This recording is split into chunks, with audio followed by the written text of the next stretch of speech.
Most of the time when we take on a new project, again, we don't do it or we're afraid to do it because we're afraid of how we'll be perceived by other people. It's the fear of looking foolish, looking stupid, looking dumb. Again, we go back to expectations. You will look foolish. You will look silly. You will say and do dumb things. So that's part of the learning experience. In order to be a professional, you have to be willing to be an amateur.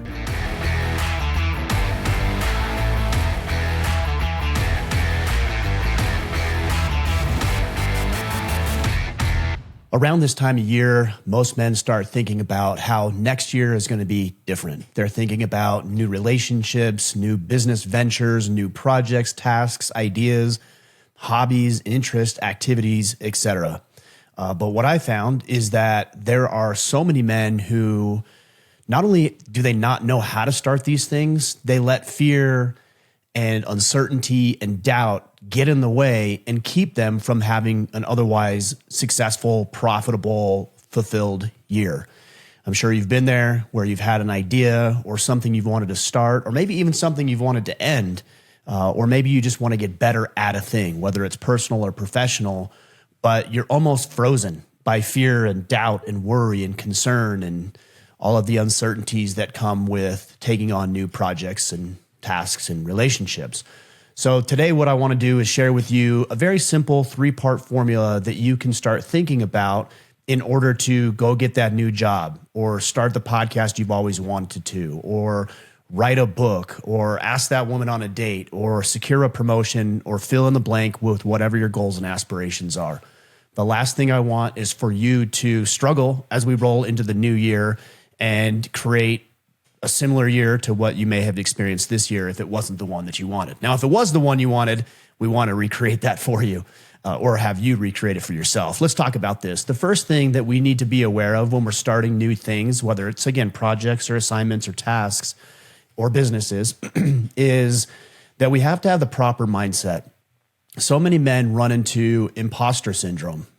They believe that they're not worth engaging in this new project. They don't think they're worthy of taking it on. And a lot of the times they're looking at past experience and maybe past failures and considering that, what if I fail this time? Or what if people ridicule me and mock me? And what if it doesn't work out? And all of that is a very real threat. All of those could possibly exist.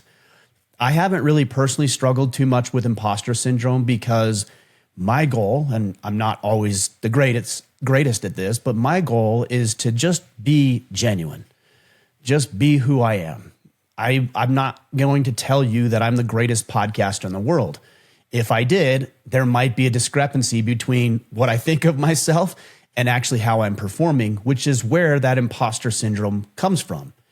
If, on the other hand, I can accurately assess what I'm doing, my strengths and my weaknesses, imposter syndrome doesn't seem to be that much of an issue. If, for example, in the realm of podcasting, I said, I am a good podcaster, I know this business well, I have put together 1,500 plus shows at this point and developed a good skill set. I still have room to improve and ways to communicate and articulate messages, but I'm pretty good at this. I think that's an accurate assessment. Now, you might believe otherwise, but in this case, it doesn't really matter what you believe. What matters is what I believe. And if I'm being honest, then I'm not being an imposter. I'm not faking myself or deceiving anybody else. I'm just being genuine to who I am. The other thing that we need to get over is that you can do this. You might not have any success in whatever endeavor that you're about to pursue. Let's say you're taking on a new role at work or you got a new job. You might not have had any track record of success in doing that thing, but you have had a track record of success in other aspects of your life. Other businesses, for example. I remember when I started podcasting almost 10 years ago, I had fear, I had doubt, like what if this doesn't work out, those sorts of things. That made me think of something else. I'm just going to write this down so I don't forget that I want to share with you. But yeah, I had fears and doubts and worries and concerns, but I also knew that I had started a successful financial planning practice. I had been successful with business and money. I knew how to market at that point. And so I was able to draw from that past experience and translate it over perfectly to the world of podcasting. Now, there's a lot of learning that goes on and takes place, but part of what I'm going to talk with you about is, and this is the thing I just wrote down, is that we have to change our expectation of how we'll perform. Now, you might think that you're God's gift to whatever you're going to engage in, but the reality is going to paint an entirely different story. It is amazing to me how often we, myself included, think too highly of ourselves. We have these very weird, unrealistic expectations about how quickly we'll perform, how fast we'll learn, how quickly we'll achieve the results that we're after. And in my experience of 43 years on this planet, I can tell you that everything takes longer than I think it should or would like it to, and everything's harder than I thought it would be. And if we're honest and sincere about that, then we can move forward and do what needs to be done and not be deterred by momentary setbacks, failures, or just not achieving the results as fast as we'd like. So let's eliminate some of the expectations. I'm sharing with you just mindsets right now. Number one is you can do this. Number two, drawing on past experience. Number three, letting go of expectations. And then number four, and my good friend Kip Sorensen brought this up on Wednesday's Ask Me Anything. He said to drop the ego. And I completely agree with that. Most of the time when we take on a new project, again, we don't do it or we're afraid to do it because we're afraid of how we'll be perceived by other people. There's a couple other reasons to be afraid, but primarily I think that's what keeps men from doing what they want to do and what they want to engage in. It's the fear of looking foolish, looking stupid, looking dumb. Again, we go back to expectations. You will look foolish. You will look silly. You will say and do dumb things.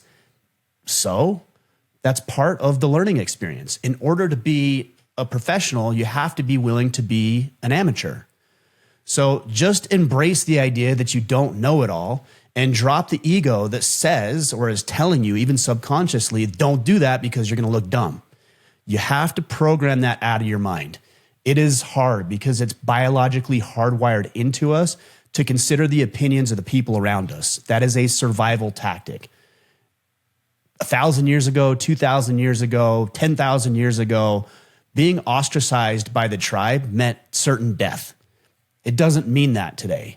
In fact, that's not even on the radar for most people.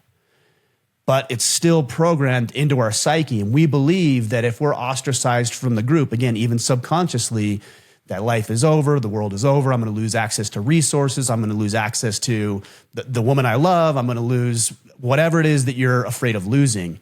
That none of that's going to happen as long as you're doing the right thing. It's not going to happen when you put yourself in new positions and learn something new. So those are the mindsets. Think about what's keeping you from doing it. Is it money? Is it finances? Is it just the fear? If it's the money and the finances, we can work on that. I mean, it might take time, but we can work on that. Paying off debt, creating reserve funds, skimming back on the budget, all of those things. But if it's just, I'm afraid, I don't want to say just get over it, but ultimately you do have to get over it. It's not going to go away, and it's not even a bad thing. Fear can actually be a great litmus test or some great feedback for what you ought to be aware of. If you're afraid of, if the project goes south, that you'll lose your job, that's a threat. So be aware of it. I'm not saying don't do it. I'm saying be aware of it and how you can hedge against it. All right, let's get into the second component of this. So we have the mindsets. The second component is mentorship. You don't have to recreate the wheel. In fact, you're kind of foolish if you try to. Somebody out there is already doing what you want to do. Now, maybe you're going to be revolutionary. Maybe you're going to create something that's never been created before. And I would say, hopefully that's the case, but it's not going to be today. Even Elon Musk, we think about what he's doing, catching rockets out of midair with machines that he's built. That's a new thing. That's something we've never experienced before. So it is new, but there's first principles that Elon Musk and his team of engineers understand first in order to create this new thing. So let's not get out of ahead of ourselves. Again, this goes back to expectations. Don't get out ahead of yourself. Just realize, okay, I need some base level knowledge, and there's people out there who are already doing what I want to do. And all I have to do is tap into it. Most of the resource, I wouldn't say most, but a lot of the resources that you'll need from mentors, a lot of men ask me about mentorship, it's free. Even this podcast is a form of mentorship. You're listening. Hopefully you're getting ideas. Hopefully I'm sharing content that's relevant for you. I think I am. Otherwise you wouldn't be here. And hopefully you're applying it for the betterment of your life and the lives of the people that you care about. That's mentorship. So you're listening to this free podcast, free YouTube videos, signing up for people's email newsletters, taking this stuff to heart and really diving deep into whatever a person might have to share with you. Then we move up to the next tier of mentorship, which is paid programs, courses, and experiences. So let's say you want to start a business using social media marketing to generate revenue for the business. There's millions of people doing that. And there's millions of people who have put together courses that will show you how to do exactly that. Now, you will have to invest. Yes, maybe it's $100, maybe it's $500, maybe it's $1,000, maybe it's $10,000. I don't know. But you will have to invest. And I promise you, if you do that correctly, it will pay dividends. It is worth it. My good friend Pete Roberts, the founder of Origin, calls it tuition payments. These are payments that we need to make for doing dumb things or making mistakes or messing up. Dave Ramsey calls it stupid tax. We all make mistakes. That's part of the experience of growing. And that's actually a good thing because it keeps dumb people and unmotivated people out of the space that you're entering. So that's a pretty good barrier to entry. And if you can pass those challenges and get over those things, you're going to be that much further ahead. But you don't need to pay more tuition than necessary. And you don't need to pay more stupid tax than you ought to. So the way you overcome that is by investing, like I said, in courses, programs, mentorships, mastermind groups. Maybe it's going to an event or an experience or a conference that a certain group of people are putting on so that you can get better at whatever the thing is that you want to get better at. And then listen and apply what they're telling you. Do not be defensive. I see this all. This is ego again, to go back to the mindsets. Don't get defensive. Don't tell them that you've tried it, but it doesn't work. It's not it doesn't work. It's that you don't work. You're not doing it correctly. I remember years ago when I was doing financial planning, I was probably 7-8 years into the business and doing fairly well at that point. And we had a new associate come on with the company. And I saw him struggling. I tried to offer help where I could because I knew what it was like to be in that position as a young advisor trying to get clients and make money and help people. And I got it. So he came to me one day after struggling for some time and he said, "Hey, Ryan, I see that you're doing well in your business. I need some help, man. Like, how are you meeting people? How are you getting referrals? What kind of conversations are you having with people? What kind of recommendations?" He was very thoughtful on the questions that he asked.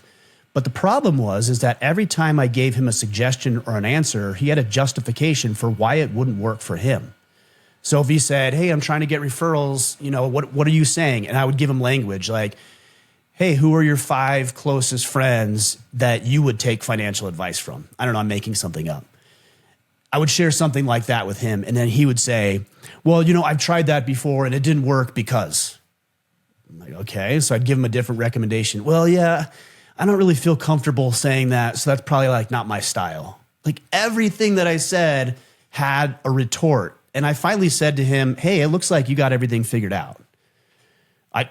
There's nothing I can help you with." He's like, "What do you mean? Like, I'm not doing well. I said, "I know you're not doing well. You told me that. And now you're telling me that you have it all figured out because everything that I share with you isn't good enough. It doesn't work for you for whatever reason. You can fill in your excuse of choice, but that's the reality. And if you're ready to accept my input and my feedback and advice, my door's open. I'm here to help. But I know this stuff works because it's what I'm using, and we both acknowledge and recognize that I'm doing fairly well in the financial planning practice. Here to help. If you want the help, great. If not, that's okay too." And he left, and unfortunately, he ended up fizzling out of the business. His arrogance and his ego got in the way, and it didn't allow him to take on mentorship and not only take it on, but accept the feedback and then apply it. Now, one of the things that I remember him saying was, I'm not comfortable with that verbiage or that language or saying that or doing that. That doesn't sound like me. Of course it doesn't, because you're learning something new. This is, again, where the imposter syndrome comes into play. You know, if you're learning to play the piano and you sit down on a piano, you don't expect yourself to be good. You sit down for the very first time and you don't say to yourself, because you can't even do chopsticks, that you're a horrible person and you're no good and you're never going to be good at this. I mean, you might have some frustration, but that's the extent of it. And then you just keep coming back. But you're not an imposter because you're trying to do something. But sometimes we think we are when it comes to business, for example. Again, you're not an imposter. You're just trying to figure it out. The last tier of mentorship is actually hiring a mentor or a coach in small group settings or one-on-one settings. And of course, that's going to be more expensive, but that's just going to propel your results that much quicker. Do not be afraid to invest in yourselves. Don't be afraid to invest in your projects. Don't be afraid to invest in other people who have things figured out. And when you do, and you put your money where your mouth is, make sure you apply the principles they're teaching. So again, we have mindset, we have mentorship. A lot of people will say, hey, Ryan, where do I find a good mentor? Find the people who are doing what you want to do. Where do I find those people? They're all over the place. Podcasts, YouTube, social media, they're writing books, they have TV appearances. If you do a Google search of who's the best podcaster for men, I'm likely to come up. I won't say I'm going to be at the top of every list. I'm not going to be at the bottom though, but I will come up. So there's a person you can communicate with me. And then what you do is you look and say, okay, does Ryan offer any programs? And you look at his website and lo and behold, there's the programs that we offer. This is not rocket science. You just have to do it. All right, let's move into the next component. This is the last component, and that is management. Management is about how's the phrase go? Eating the elephant one bite at a time. When you take on new projects at work or a new job or any task or endeavor that you're embarking on, it can be very daunting and overwhelming. I was talking with a guy the other day. He joined our program, the Iron Council. That's our brotherhood designed specifically for men. It's open right now. And so he enrolled, and I was talking with him and he said, oh my gosh, there is so much information. I'm overwhelmed. I said, I understand. This is 10 years worth of work in this environment. You'll get your feet under you and we're going to help teach you that. But don't get so consumed by trying to figure out everything right now. And he said, what do you mean? I said, well, we have a system. It's called the basics. And it's 7 or 8 steps that you can go through. It'll take you a couple of days, 2 or 3 days, to go through each of these steps and figure out in order what is the priority. What is important now? What do you need to know now? Then next, then next, then next, then next. And then it's the same thing if it comes to a new job. You might have a list of 1,000 things that need to get done or 1,000 priorities, or people are beating down your door wanting to meet you, and people are wanting to see what you're going to do and who you are and what you're about. And then your boss is telling you one thing and what he wants to hear from you. And there's a lot coming at you. Management is where this happens. And management is simply prioritizing and executing. Write out your list. I've got the hiccups today. Write out your list. Document everything that needs to get done, and then start categorizing these things into urgent. Maybe it's not urgent, but pressing, and then maybe it's unimportant or delay or never important. So you have these 4 categories. I'm making that up on the fly. And then you take the ones that are urgent, that need to get done right now, and you look at those 5, 10, 15, 20 things, and you ask, okay, what do I need to get done first? What's number 1, number 2, number 3, number 4, number 5, number 6? And when you're on number 1, give yourself undivided attention towards number 1.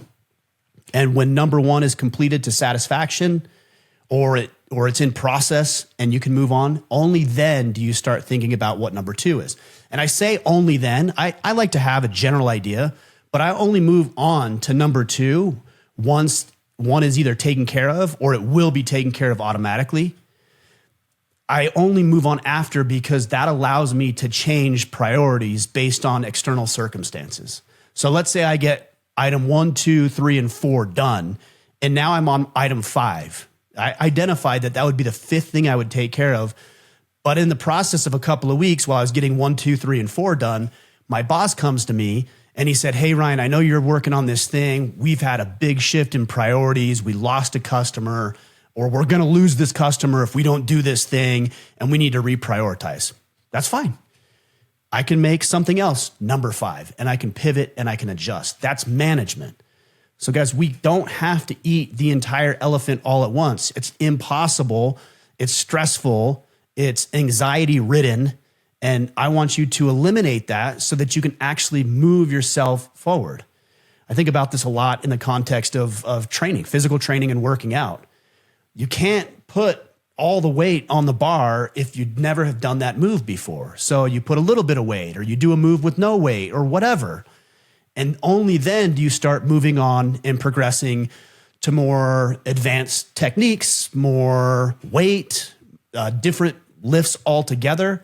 But it's always a priority. Don't get overwhelmed. Just look at the first thing, tackle that, and then move on to the second. And then what I would say is, a good friend of mine, Alan Placer, he's in the Iron Council as well, very instrumental over there. He talks about celebrating your wins. Celebrate your wins. I'm not saying throw yourself a lavish party every time you send a couple emails to people. Don't reward yourself for doing something that's expected, but honor it. Hey, I got all of my emails done today, or I set up all of my social media accounts, or I bought the equipment for the podcast, or I bought the program that I'm going to use to write my book, and just celebrate it. Again, it's not a party. It's just, I did that. Acknowledge it. I did it. I feel good about it, and I can check that off my list. Acknowledge those wins, prioritize, manage that, and you'll do just fine.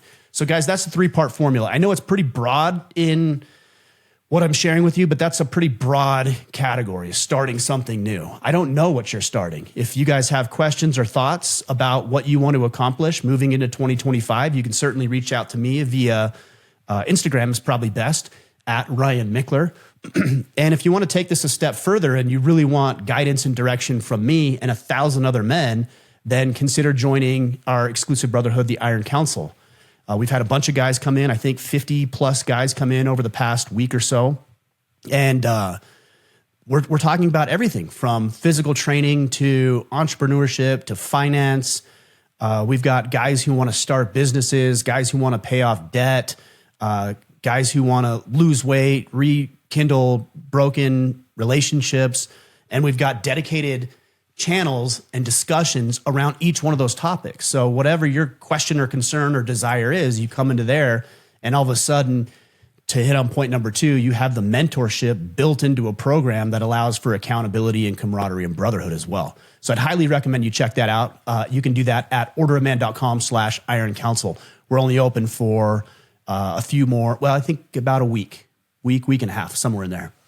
So again, guys, 3-part formula for starting something new: mindset, knowing you can do it, dropping the ego, and getting rid of the faulty and weird expectations. Number 2, looking for mentorship, free resources, low investment resources like courses or conferences, that sort of thing. And then the high expense, high investment resource like individual and private coaching. And then the third is managing priorities and adjusting, adapting, and prioritizing and executing. So I hope that helps, guys. Hopefully I'll see you over on Instagram. Also, if you're listening to this, if you're interested, I would definitely go check out the YouTube channel. That is growing. I think we're about 350,000 subscribers over on YouTube. Would love to see you there. I'm going to be a little bit more deliberate in the communication I have on YouTube, although some of the comments on YouTube are pretty wild, but we'll do what we can over there. And then hopefully we'll see you inside the Iron Council. All right, guys. Also on that note, just want to say Merry Christmas. I know I'm a couple days late, but I hope you had a good Christmas, and I hope you're enjoying time with friends and family this time of year. All right, guys. We will be back next week for an interview with John Kim. Until then, go out there, take action, become the man you are meant to be.